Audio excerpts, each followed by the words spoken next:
Salut tout le monde, on se retrouve pour une nouvelle vidéo où on va voir l'entreprise Alphabet. Dans le fond, on va regarder ensemble si c'est toujours pertinent de l'acheter présentement ou bien c'est survalorisé en ce moment. Donc, on va commencer par sa cotation. On voit qu'elle est cotée au Nasdaq sur le sticker de Google. Présentement, elle est à un prix de 192 dollars. Puis depuis le début de l'année, on voit qu'elle a fait un retour de 38%. Sur les 5 dernières années, c'est un peu plus de 183% et belle progression pour le long terme. On voit que si c'est depuis 2014, elle a fait presque un 600% de retour, ce qui est excellent. Par la suite, on va aller voir quelques chiffres sur Google, malgré que c'est une entreprise qui est très connue, qui n'a pas vraiment besoin d'être présentée, mais on va aller voir quelques chiffres. Parfait. Donc ici, c'est le chiffre d'affaires, dans le fond, d'où elle tire son chiffre d'affaires. On voit que principalement, ça va être les recherches qui sont faites sur son moteur de recherche Google. On voit qu'elle a fait un chiffre d'affaires de 49 milliards sur ce segment. Par la suite, ça va être les pubs qui sont présentés sur YouTube avec un chiffre d'affaires de presque 9 milliards de dollars. Ensuite, c'est Google Network avec un 7,5 milliards de dollars. Son Google Cloud qui a bien progressé au fil des années, que maintenant est à un peu plus de 11 milliards de dollars pour un chiffre d'affaires total de 88 milliards pour le troisième trimestre 2024. Ensuite, ça va être les pays où elle tire son chiffre d'affaires. On voit que c'est principalement aux États-Unis car c'est là où elle fait son plus gros chiffre d'affaires. C'est environ 43 milliards de dollars. Europe, Moyen-Orient et Afrique, ça représente 25 milliards de dollars. Asie-Pacifique, c'est 14 milliards de dollars. Parce que comme vous le savez, en Chine, ils utilisent un autre moteur de recherche, dans le fond, qui est presque comme Google. Donc, c'est pour ça qu'on voit qu'en Asie, c'est un peu plus bas. Sinon, l'autre américain, ça veut dire que c'est le Canada et Amérique latine avec un 5 milliards. Puis on le retrouve, le chiffre d'affaires qu'on avait vu précédemment, d'un peu plus de 88 milliards de dollars. On voit ici qu'il y a eu une très belle progression partout dans le monde, ce qui est excellent. Donc, elle est toujours en croissance. Maintenant, on va aller voir les ratios de valorisation de l'entreprise. Donc, on va regarder en premier les revenus et la marge nette. On voit que Google, c'est vraiment une méga entreprise car elle fait un revenu de 339 milliards de dollars. On voit qu'il y a une très belle progression depuis 2020. Ici, elle faisait 166 milliards, puis présentement, elle est à 339, c'est-à-dire qu'elle a jusque doublé son chiffre d'affaires. Pour la marge nette, elle est à 27,7%. On voit qu'il y a eu un petit creux ici au milieu de l'année 2023. Ça a descendu jusqu'à 21%. Ça a été beaucoup plus élevé par le passé en 2021. Ici, on voit que c'est à 29%. Bon, pour le chiffre d'affaires, on voit qu'il y a une croissance énorme de 17,15% annuellement sur les 5 dernières années, ce qui est excellent. Puis pour la marge nette, on voit qu'elle a une médiane de 24% ainsi qu'une moyenne de 24%. Présentement, elle est à 27%, donc on voit qu'il y a eu de la croissance à ce niveau-là, ce qui est excellent, c'est ce qu'on cherche dans des entreprises. Ensuite, ça va être les ratios de valorisation de PER et le Price to Free Cash Flow. Ici, on voit que présentement, elle a un PER de 24. Donc, c'est vraiment pas très surévalué si on se fie au PER. Mais par exemple, le Price to Free Cash Flow est à un peu plus de 42, ce qui est quand même vraiment élevé. Si on compare à la fin de 2023, où ce que son price to free cash flow était à 22 et son PER à 26. Donc ici, ça explique pourquoi son price to free cash flow est élevé maintenant.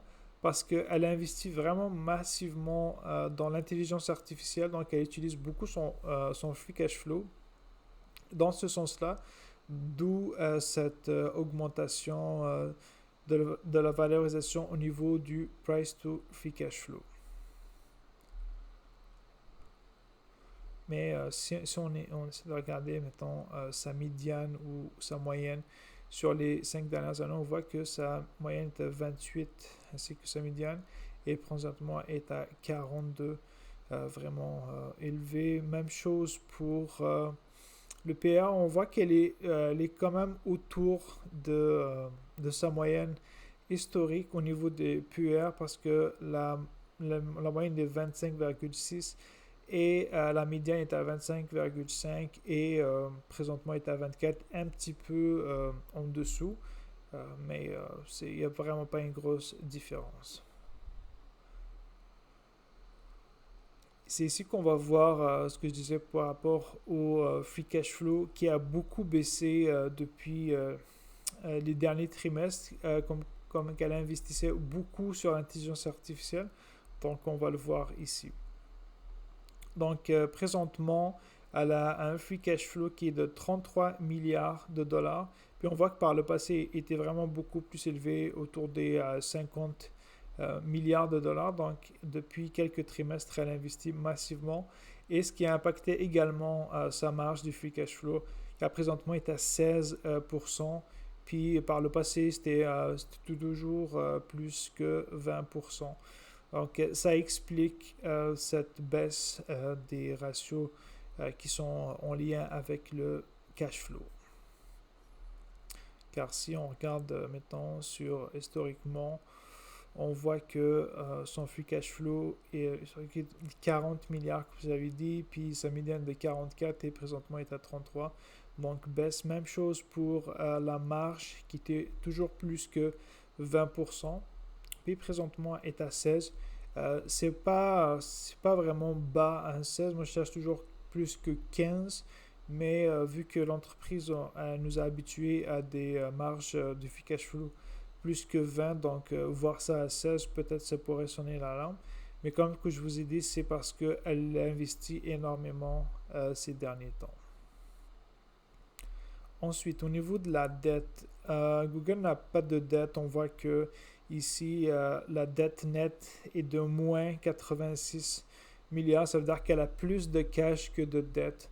Donc, il n'y a pas de problème à ce niveau. Puis, on voit qu'elle achète massivement des actions. Ça, c'est un retour sur investissement déguisé pour les investisseurs. C'est ce qu'on cherche, donc c'est parfait. Comme qu'on voit ici, elle achète à hauteur de 2,39% en moyenne chaque année sur les 5 dernières années. Puis depuis début de l'année, elle a commencé à verser un dividende. C'est vraiment pas beaucoup, c'est négligeable même. Mais ça fait quand même un retour pour les investisseurs.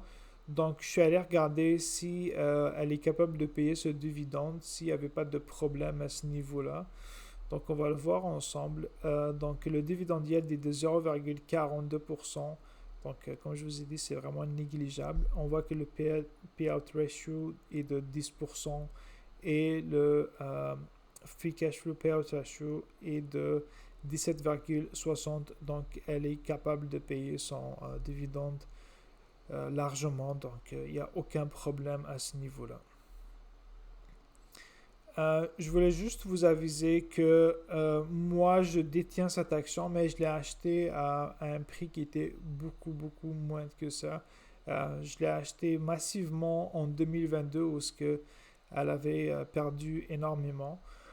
Est-ce qu'on a eu le crash sur toutes les valeurs? Donc, c'est à ce moment-là que j'ai acheté beaucoup. Mais si, mettons, elle baisserait, je pense que ça m'intéresserait de rentrer.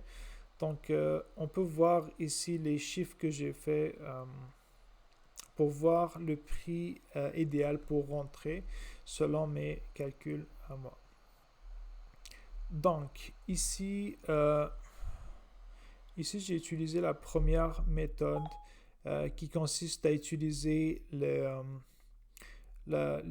résultats nets ou les résultats par action. Donc ici, ça me donne un prix juste qui serait réaliste pour un retour d'environ de 9%. Mais si je mettrais un peu plus, mettons, je voudrais un retour de 12%. Ça va faire baisser, c'est sûr, le prix que je vais avoir besoin. Il faudrait que je l'achète à 151 dollars, mais moi ici, je mets toujours c'est autour de 9,5%. Donc, ce serait un bon prix à rentrer de 177 dollars. Présentement, il est à 192, donc je trouve qu'il est un petit peu surévalué. Même chose pour la deuxième méthode qui est le DCF. Donc, ça me donne un prix intrinsèque qui serait idéal pour l'entreprise pour rentrer de 192. Donc,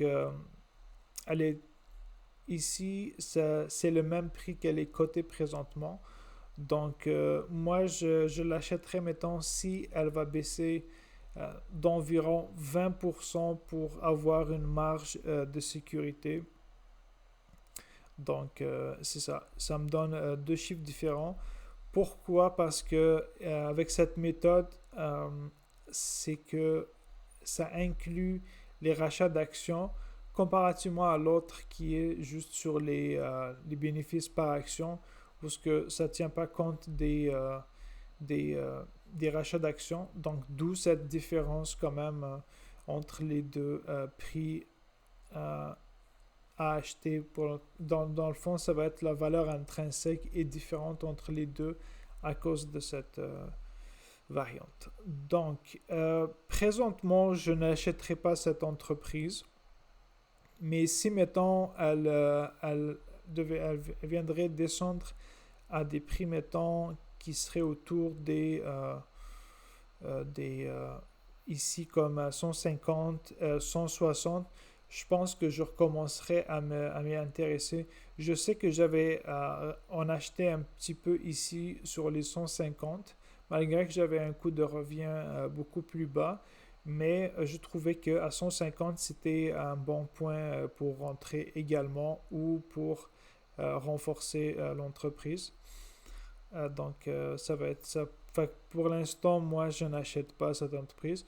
Je garde pour le long terme.